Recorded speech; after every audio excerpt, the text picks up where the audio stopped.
गुरुर्ब्रह्मा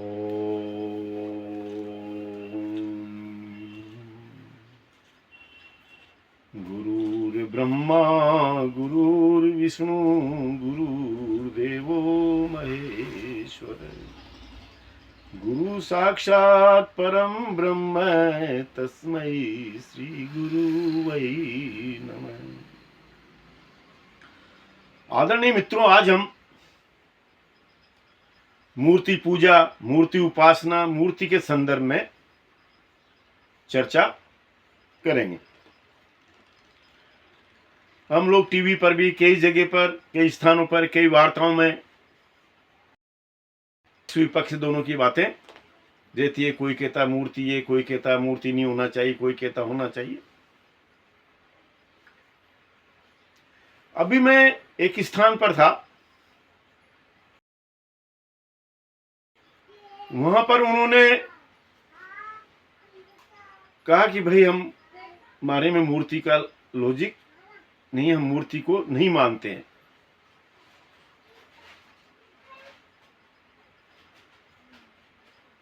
मैं और भी हम देखते हैं, टीवी पे भी मैं एक को सुन रहा था कि भाई मैं मूर्ति को मैं नहीं मानता हूं।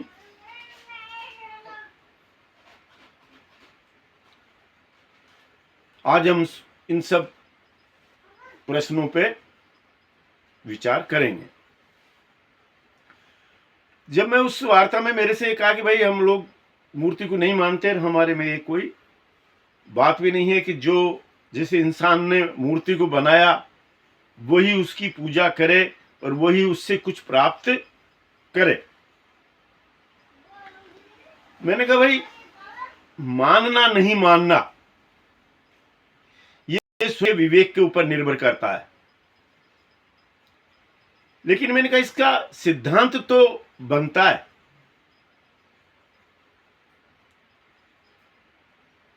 उन्होंने कहा कि जिस मूर्ति पर वे पेशाब कर जाते हैं, कुत्ते पेशाब कर जाते हैं, और मूर्ति वो उसको भगा भी नहीं सकती, उस मूर्ति से हमें कुछ प्राप्त करने की आशा करना सिवाय मूर्खता के क्या है। इंसान ने उसको बनाया है। मैंने कहा भाई आप पहले तो मूर्ति के संदर्भ में समझ लें। मूर्ति उसे कहते हैं जो स्वयं के बारे में कुछ भी करने में असमर्थ हो, यानी अपनी जगह पर स्थिर, जो कुछ भी नहीं कर सकती। चाहे कोई कुछ भी करे, तोड़ दे, फोड़ दे, मरोड़ दे, उठा के पटक दे, तब भी उसे हम मूर्ति कहते हैं। तो जब वो हम जानते हैं कि कुछ नहीं कर पाएगी, फिर भी हमारे प्रश्न यही गलत है। भाई मूर्ति तो आप उसी कहेंगे। अब सवाल इस बात का आता है उसकी उपासना के संदर्भ में। तो दो बातें आती हैं यहां पर। एक तो मूर्ति की उपासना करना, एक मूर्ति के समक्ष रह करके आराधना करना। यानी कि मूर्ति है हमारे यहां, ऐसे समझें जैसे एकलव्य ने मूर्ति तो बनाई द्रोणाचार्य की, उसको रखा, और अभ्यास किसका किया? धनुष बाण का। मूर्ति का अभ्यास नहीं किया। इसी तरह से जब हम किसी भी साधना को करते हैं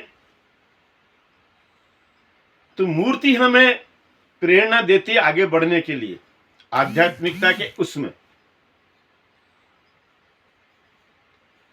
और मूर्ति की ही आराधना करें, ये थोड़ा विषय अलग हो जाता है, आप जैसा भी उचित समझें।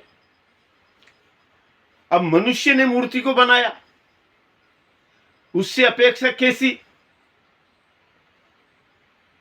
तो मित्रों, मनुष्य ने ही हवाई जहाज बनाया, मनुष्य ने ही अपने आनंद वाले, जिनसे आनंद प्राप्त होता है सब तरह की, वो मनुष्य ने निर्माण किया।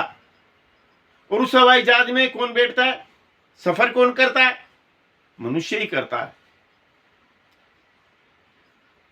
और आजकल तो ये बात साबित है कि हर कण समझता है। मैंने पहले भी कहा था, और पातंजलि योग दर्शन में भी है कि जब हम ध्यान की एकाग्रता चलते हैं, कहीं पर पथ भ्रष्ट होने लगते हैं, तो जो वायुमंडल में जो जिन योगियों ने शरीर को ग्रहण नहीं किया, उनकी आत्माएं इसके अंदर विद्यमान है, और वो हमें यहाँ पर दर्शन दे करके हम हमारे रास्ते को बताती है, हमारे सही और दिशा की ओर ले जाती है। ऐसा मेरे साथ भी 2 बार हुआ है, और मैं प्रयोग कर रहा था, उस प्रयोग में मैं सफल रहा। फिर सवाल यह है कि आपका आराधना करने का स्थान है वो जहां पर मूर्ति है। अब मैं पुजारियों के संदर्भ में भी बातचीत करना चाहूंगा, क्योंकि कुछ मनुष्यों को तो इससे नफरत है कि वहां पर जो चढ़ोतरी जो जाति जिसे हम दान चंदा कहते हैं, वो पुजारियों के पेट भरने में काम आती है। अगर पुजारी उस पैसे का सदुपयोग करता है, धर्म को आगे बढ़ाने में पैसे का काम कर लेता है, केवल अपने उदर पूर्ति तक ही उस पैसे से सीमित रहता है, तब तो पुजारी के लिए वो पैसा भी उचित है। और अगर वो अपने ऐश आराम के लिए उस पैसे के लिए उपयोग में करता है, तो मित्रों, महाभारत के अनुसार उसका अगला जन्म कुत्ते का है। और जो भी व्यक्ति दान दक्षिणा लेता है, देता है, उसका पुनर्जन्म उसके, जैसे अपन ने कहा कि कर्मों के आधार पर होना, तो वो स्वयं निर्णय कर ले पुजारी। और मंदिर में जो हम जा रहे हैं, हम आध्यात्मिकता के लिए जा रहे हैं, दोनों का विषय अलग अलग है।